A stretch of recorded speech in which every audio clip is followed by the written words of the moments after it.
ئەم کاتتان باش بەناوی خی گەورە و میهرەبان لێرەوە دەستپێک ومێ دەکەم کە پێشانگای نێودەوڵەتی گەشت و گوزار لە سلەیمانی سەرەتایەک بێ بۆ کردنەوەی دەواازەیەکی گرنگ بۆ کردی گەشت و گوزار بەشتیارانی خۆشەویست بۆ دروستکردنی پردێکی ئاڵۆگۆ پردێکی زانیاری پردێکی پێکەوە کارکردن و کاری یەکتیمی لە نێوانی شارەکانی کوردستان یەکەمین جار دواتر لە نێوانی کوردستان و وڵاتانی دراوسێ وڵاتانی ئاسیا وڵاتانی ئەوروپا و خۆر ئاوا وڵاتانی کەندا و ئێمە وەکو دەستەی گەشت و گوزار زۆر سپاسی کۆمپانیای ئەتلەسەکەین کە بۆ ئەم دەست پێشکەریە نایەبەی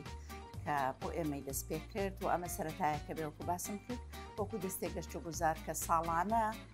دەبێتە پێشانگای دووەمی نێودەوڵەتی سێمین پێشانگای نێودەوڵەتی و ئینشاءڵڵا عومر باقی بێ بە بەردەوامی ئەمێنێتەوە. ئەم جۆرە پێشانگای نێودەوڵەتیانە لە کوردستان سەرەتایەکە دەست پێکراوە و لە پایتەختی کوردستانیش ئەم جۆرە پێشانگانە بەڕێوەچێ. گرنگی ئەم پێشانگایانە لەوەیە کە ئەم پێشانگایانە کۆمەڵێک ماندووبوون و شەونخۆنی کەرتی تایبەت چالاکیە ناوازەکانیان پرۆژە ناوازەکانیان لە هۆتێل ڕێستۆران چالاکی گەشتیاری کۆمەڵگەی گەشتیاری کارە دەستیەکان و چالاکیەکانی تری پەیوەست بە شوێنەوار بە شارستانیت بە مێژوو بە کللتور و کەلەپور و هەموو ئەوانەی ترچ با بڵێن چالاکی ئاینەکان و هەتا دوایی هەموو ئەمانە دەکرێت لە پێشانگای نێودەوڵەتی گەشت و گوزار بخرێتە ڕوو و ئاشنایەتی دروستکە لەگەڵ گروپاتی گەشتیاری تر لەگەڵ کۆمپانیا گەشتیارەکان کۆمپانیەکان یەکێتی فڕۆکەوانی ئەوە بۆیە لێرەوە داواکەم کە یەکێتی فڕۆکەوانی و گەشتیاری و کۆمەڵی میوانخانە و چێشخانەکان لە کوردستان و لە کۆمپانیا و گروپاتی گەشتیاری عراقی و کوردستانی کە بە هەر بەشێک بێت بە بچووک بێیان بە گەورە بێت بەشداری بکەن هەر خاوەن کارێک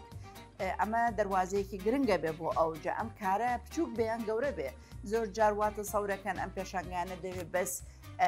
خاوەن پرۆژە گەورەکان یانەوە بەرهێنەرە گەورەکان بەشداری بکەن بەڵێ ئەوان ڕۆلی گەورەیان هەیە ڕۆلی سەرەکیان هەیە بەڵام بۆ ئێمە زۆر گرنگە کە خاوەن پرۆژەیەکی بچووک خاوەن کارێک گەنجانێک کە دەستپێشکەر بوون کە کارینە زۆر ناوازیان ئەنجام داوە ئەم کارانەیان بگوازنەوە بۆ ناو پێشانگاکان و بەستاندی بچووک و مامناوەند و گەورە بەشداری بکەن ئەم بەشداریکردنە جۆرێک لە بە بازارکردن یاخود مارکێتین دروست دەکات بۆ کارەکەی و دەبێتە هۆی ناساندنی خۆی و کارەکەی و پرۆژەکەی و سەرنجام کوردستان ئاشنا ئەکەین بە دنیای دەرەوە وەکو باسم کرد ئەم پردا بێتە پردی پەیوەندی لە نێوانی کوردستان و شوێنەکانی تر بۆیە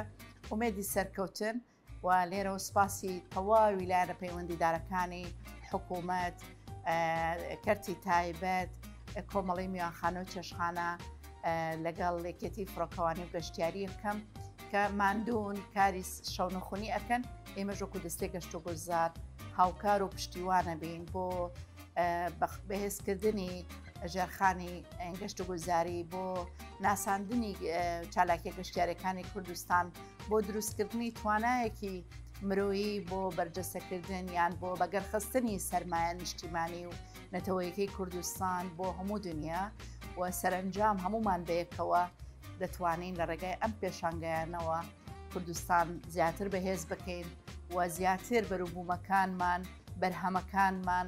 کەلتورمان شارستانیەتمان مێژوومان ناسنامەمان لە ڕێگای ئەم پێشانگایانەوە بناسیێنین بە هەموو دنیا ومێدی سەرکەوتن بۆ پێشانگاکە بۆ هەڵسوڕاوانی بۆ کارمەندانی یەکبەیەکی و بۆ دەستگاکانی ڕاگەاندنیش ومێدەکەم کەم تەرخەم نەبن لە گواستنەوەی هەواڵ و زانیاریەکانی ئەم پێشانگایانە و تەواوی چالاکیەکانی کەرتی گەشت و گوزار کە بەردەوام لەگەڵمانن وەکو پاڵپشتێکی